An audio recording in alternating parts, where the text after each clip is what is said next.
The Kolbrin Bible, read to you by Nick Andrew Hurley. Part 2, Chapter 3, The Flood of Atuma. Behold, was this not written in the days of our fathers' fathers, and of the fathers before them, and given unto us so that we should pass it unto you, the children of the days yet unborn? That if the ability of the scribe remains with you, it could be read in your generation. Read, O child of the unborn years, and absorb the wisdom of the past, which is your heritage. The enlightened words from the past, which is to you, in the days so far away, yet in truth so near. We are taught that we live forever, and this is true, but it is equally true that no moment of life must be wasted, for each hour of the day on earth is a shaping for the future. We are the inheritors of a portion of time. We can dissipate it on fiddle things, or utilize it to our everlasting benefit. In the days of our fathers, before barren teachings clogged the thoughts of men, and vain formal ritual built a wall which obscured understanding, men walked in light of truth. Then they knew there was one God alone, but because they allowed their higher abilities to fall to disuse, they saw less clearly. Because he appeared in different aspects, they thought he was many. Now, in our days, God has many varied forms in the eyes of men, and each declares he alone knows the truth, nature, and likeness of God. Here all men fall into error, though all have spoken truly according to their understanding. But truth can never bow to the limited understanding of man. The comprehension of man must expand to grasp it. In olden times, there were spawned great monsters and beasts in fearful form, with frightful gnashing teeth and long rippling claws. An elephant was but a cat in comparison with them. Then, because of heavenly rebellion and turmoil, and the terror overwhelming the hearts of men, the Great One hardened the face of the land, which had become unstable, and the beasts were changed to stone. This was before times, when the destroyer still slumbered in the upper vaults of heaven. Thus it is written in the record of Belteshazzar, in those days the people were wicked, and though the wise men among them gave many warnings of the wrath to come, they would not listen. Such is the way of the wicked. So it came about that the chastening spirit became stirred up against them because of the odorous wickedness arising from the earth, for her nostrils abhor the smell of evil. This is the smell no man can know, for as the hounds know the smell of fear, which no man can detect, so can other beings know the smell of wickedness. The great floodgates which are above earth were all opened.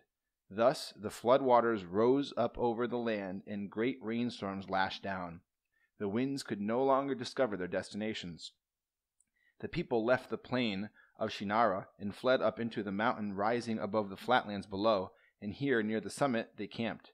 Feeling themselves secured, the wicked mocked, saying, "No water ever can reach up here, for there is not enough of it in heaven or earth." Still the waters rose ever higher, and the mouths of the wicked were silenced. The priests of the people danced and chanted in vain, and many rituals were performed to appease the wrath above. There came a period of quietness. Then the people built a gateway to heaven wherein the chief of interpreters might commune with the other realm. He entered into the silence and cast his spirit, and when he had done so, it contacted the chastening spirit which men call by other names. Her voice was heard within his heart, and it said, "I am that which has been called forth by the odor of wickedness arising from the bodies of men, which no incense can disguise. For as the smell of putrefaction assails the nostrils of men, so does wickedness give forth something which assails us in this realm. Wickedness is, therefore, an offense against us. If a man threw filth over the wall into your courtyard, would you not consider this an act of hostility? Could any among you live in harmony with those who were insensitive to your own sensitivity? Thus, I am awakened to happenings in the world of men, and am now clothed in a performing substance. The Spirit being said, I have no desire to unduly punish men. Go out to the people and tell them that if they will but mend their ways and walk no more in the path of wickedness, I shall depart." But when the chief of interpreters returned to the people, he found them fearful and distraught, clay in the hands of false priests, devotees of the baleful gods. The false priests were crying out for a sacrifice to their gods, and had seized Anis, a young man more handsome than any other, a messenger and runner between cities. Then, though they whispered fearfully among themselves concerning the deed, the people had seized Nanua, handmaiden of Iloma, the Enlightened One, whose life was dedicated to Ileana, for she had cried out curses upon their heads when the young man was taken.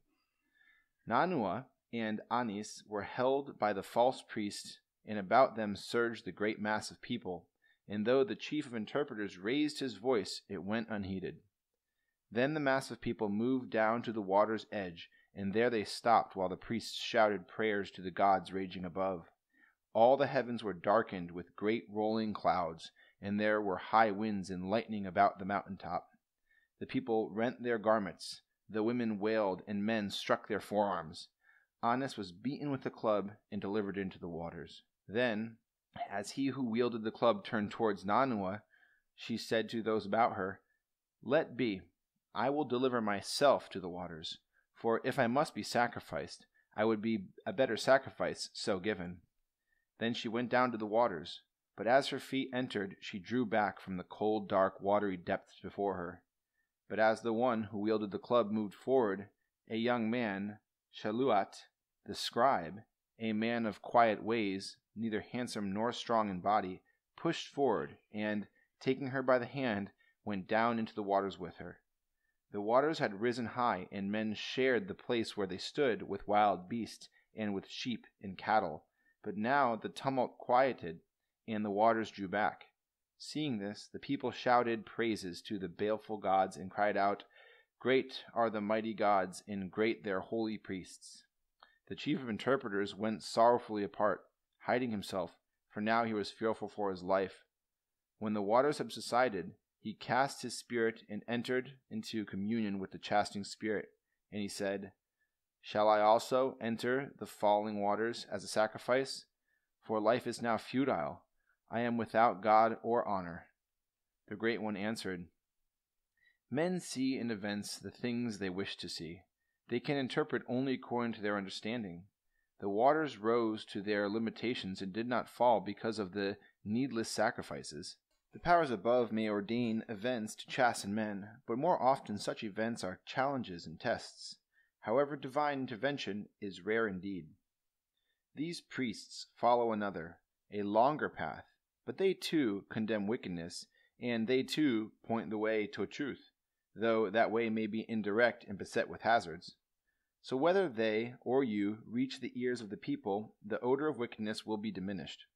Divine ends are achieved by diverse means, and the eyes of few men are open to see either the means or the end. Life is never futile, but your sacrifice would be. No man can lose his God, for he is always there. But the prestige of a man, because of that God, such prestige is a worldly thing of little real value. How do you know whether you have lost or gained? Events of the moment cannot be weighed in the moment, but can be assessed only by the judgment of the years. Only eternity knows whether this or that was good or bad, a gain or loss. Then the Great One opened the eyes of the chief of interpreters, so he saw beyond the earthly border into the realm beyond. Behold, he saw Anis, who had been strong and handsome on earth, and now he was something not pleasant to gaze upon. He saw also the true beauty of Nanua, who was now a being of dazzling loveliness, and beside her was Shalut, who had always loved her secretly, and he was now glowing with youth and handsome as Hurley.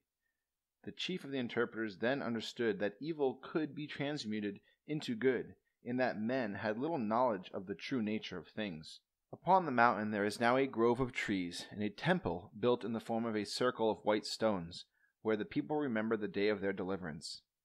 But what they recall and what happened are not the same, nor is the cause in their minds the true cause. They say, "We are the children of Atuma, who saved us." Many who have gone off to the temple of deliverance say they have seen two shades, one radiantly beautiful and one gloriously handsome, wandering hand in hand through the trees or sitting in the sunlit glades. All about is now a place of peace. Men walk under the shadow of dread, and fear of unknown power fills their hearts. They have fashioned images in the likeness of the things which frighten them in the gloom of their ignorance, and they spurn the real for the unreal. Did they see more clearly, they would know that the things they fear are but gentle and sturdy hands which can lead them to the fields of contentment. End of chapter 3.